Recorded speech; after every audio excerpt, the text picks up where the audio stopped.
একটা out of topic question.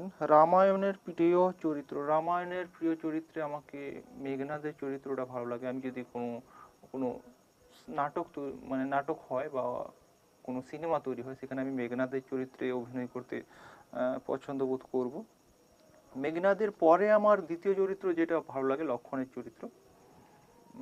মানে ব্যাপারটা হচ্ছে যে প্রভু শ্রীরামের চরিত্র খুব ভালো লাগে বা লাগে না সে হিসেবে বলবো না, কারণ হচ্ছে তিনি তো অবতার, তো তার চরিত্রটা একটা আলাদাভাবে তৈরি করা রয়েছে, কিন্তু ইনারা যেটা এক্সট্রা অর্ডিনারি যেটা করেছেন সেটা যথেষ্ট বেটার। মহাভারতের প্রিয় চরিত্র একটাই চরিত্র আমাকে ভালো লাগে, কর্ণ।